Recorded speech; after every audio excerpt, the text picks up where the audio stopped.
Welcome back, everyone. We are here with Dr. Jonny Bowden, our friend and author of The Great Cholesterol Myth, revised and expanded. We hope this is really helping you. And Jonny, so what are the cholesterol numbers people should know? The tests that I think people should get are not the LDL HDL test. If you want to look at blood lipids, which is what that basically is, you need to ask for some version of the particle test.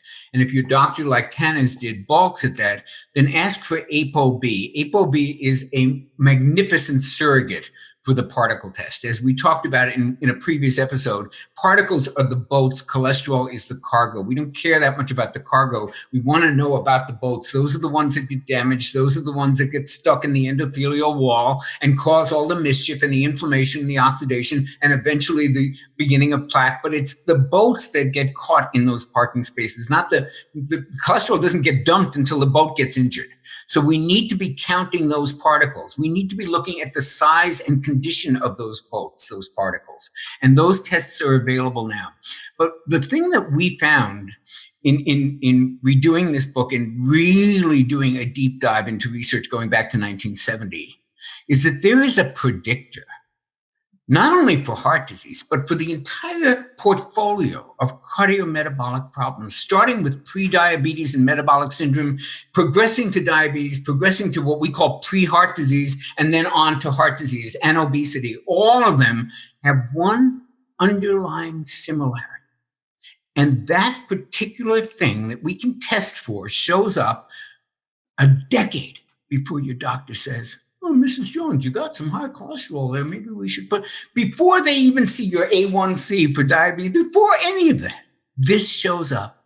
And I don't know if your audience will know the term. It's not a sexy term, but I'll be happy to explain it in really simple terms. It's called insulin resistance. Mm-hmm. And when you see insulin, I'll give you a perfect example of one of the seminal studies in this. 1970, this guy invents the insulin assay, which is a test for insulin resistance. And it's a very, very rigorous test. The patient has to be in the doctor's office for a number of hours. They have two different tubes. One's measuring one's keeping blood sugar constant, the other's measuring insulin. It's not a test everybody would have, but he developed this perfect, wonderful test. And he put like 4,000 or 5,000 patients. He had gone through that. And he put them into groups in terms of insulin resistance. And insulin resistance is just a technical term for you don't metabolize carbohydrates in an ideal way. So your blood sugar goes up too high and then insulin comes along and tries to bring it down. And after a while, if you keep overdoing it with carbohydrates, the system stops working, the cells stop listening to insulin, and you're on your way to prediabetes. That's basically what it is. And you can measure this. So he would put these people in categories of how well their insulin system worked. They eat carbohydrates, in comes insulin, removes the sugar from the bloodstream. Those are insulin sensitive people. So he put them in 5 groups. The people who are really insulin sensitive, their carbohydrate metabolism right on, they eat, it goes down, perfect. Second, the third, the fourth, and the fifth worst, with the fifth worst being the most insulin resistant. Their system didn't work. And then he watched them for 10 years to see who died. So when he combined things like heart disease, heart attacks, deaths, strokes, all that stuff, it turns out that they were all in the high groups, 4 and 5. You know how many people in the insulin sensitive group died over the next 10 years? 0. Mm. So this was the first clue that, wait a minute, we're able to see this stuff. These deaths from heart disease are showing up 10 years early. It starts with insulin resistance even before the other stuff starts moving. In the 80s, a researcher, probably your audience may even be familiar with, Gerald Reaven from Stanford University, invented quote unquote syndrome X, which then became metabolic syndrome, did the same thing. He measured insulin resistance. He kind of put it on the map. He came up with this syndrome of 5 things where you have abdominal obesity and you have high triglycerides and bad HDL and it's called high blood pressure. It's metabolic syndrome. And he kept finding that this insulin resistance tracked with all these cardiometabolic diseases. And at the end of his career, he said, I wonder if they track with anything else. It's like the best predictor we have for diabetes. And 80% of diabetics die of heart disease. So, I mean, there's definitely But he wondered, could it be related to other stuff? So he does the same study that Kelly did in 1970, and he literally tracks it. And guess what? It predicts cancer. It predicts fatty liver disease. It predicts some lung. It is a magnificent predictor of bad things to come. And as you know, and as your audience probably knows, they're even calling Alzheimer's type 3 diabetes because it all has this same root. And we think that if you catch insulin resistance early and you can treat it, reverse it, or prevent it with diet, you can wipe out about 40% of the heart attacks. So, thank God you said that, because I thought, okay, you just freaked out most of our audience, and including me. So I have a tendency to be naturally, genetically insulin resistant. And so my grandmother had diabetes. She died of heart disease. She went legally blind. I mean, all of that stuff. I, by nature, am insulin resistant, and which is why I went on my odyssey to totally get it. Many people are. It is. Some people are just really good at metabolizing carbs, and some people you give them a Brussels sprouts and their blood sugar goes through. So it happens. Okay. Yeah. So I can do greens, but I can't do a lot of fruit. But and so that's what I wanted to point out to people. So when I was at my leanest, I was actually doing a vegan diet. That's why I don't think one diet works for everybody. Okay. I was doing a vegan diet, which is a lot of carbohydrates, but for the most part. It's mostly plant-based, mostly carbohydrates, and I would fill it in because I'm an athlete with rice and stuff like that. Never had worse numbers. Now, when I go to a keto type diet, sort of modified, but more keto, more fat, my numbers could not be better. And this is why I think it's not perfect for everyone. And if you keep those numbers in the right zone, just because you have it genetically doesn't mean you're loading that gun, doesn't mean you need to pull that trigger. I have a question, because my brain gets stuck on things. So if you're going to have one test, you said the ApoB test, and I'm assuming ApoB cholesterol is with LDL, you have A particles and B particles. A, the big fluffy particles, not toxic. B, the demon ones. The demon ones. Trouble. So if you have high ApoB, so the test is ApoB cholesterol, correct? If the test is ApoB, which is a protein that attaches itself to lipoproteins. So ApoA attaches itself to HDLs, and ApoB attaches itself to all LDLs, including the fluffy ones and the others. But there's one ApoB protein per particle. So if your doctor won't do the particle test and he does the ApoB test, it's basically the same thing. There's maybe 1% difference between the ApoB number and the total particle number. There's a slight little difference, but it's so close to being 100% accurate that that's a test your doctor should never say no to. It costs $4 and it's in the recommendations. It's no longer this esoteric thing that they never heard of. They're just being lazy if they won't want that. If it's high, it's trouble. Yes, and it's more likely to be trouble.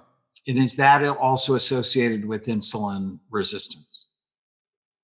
Well, I think that I think one is the number that has to do with your particles. The other is a number that gives you a sense of the direction your metabolism is headed.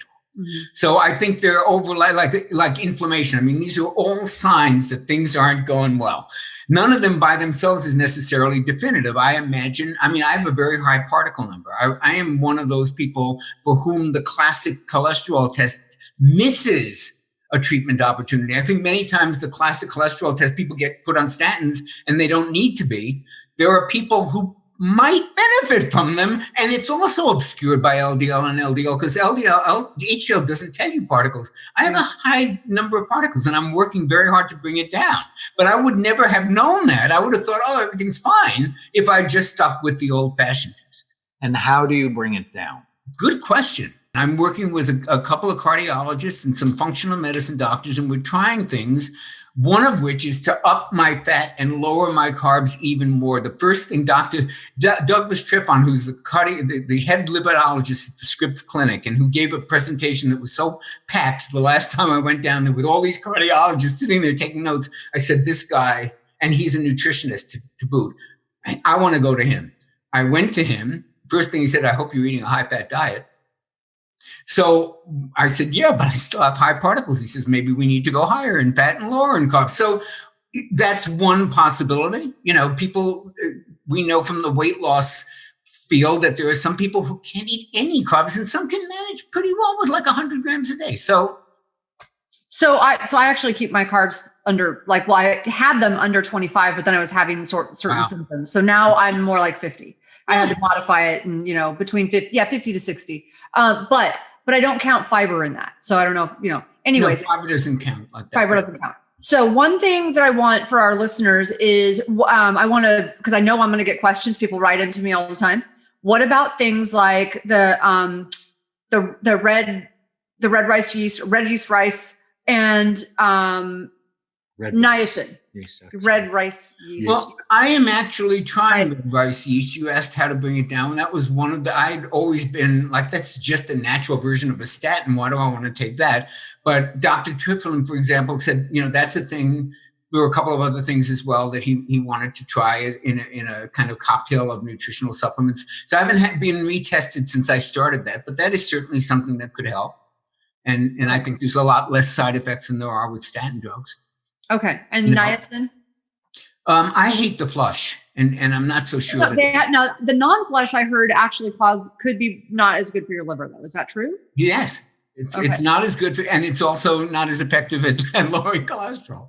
All right. When we come back, we're going to talk more about cholesterol and how to optimize it so it serves your health rather than steals your health. Stay with us. What did you learn? Write it down. Post it on any of your social media sites.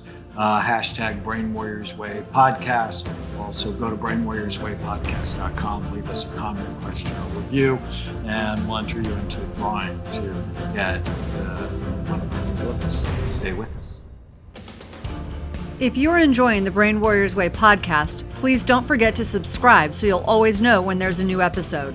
And while you're at it, feel free to give us a review or 5-star rating, as that helps others find the podcast. If you're considering coming to Amen Clinics or trying some of the brain healthy supplements from BrainMD, you can use the code podcast10 to get a 10% discount on a full evaluation at amenclinics.com or a 10% discount on all supplements at brainmdhealth.com. For more information, give us a call at 855-978-1363.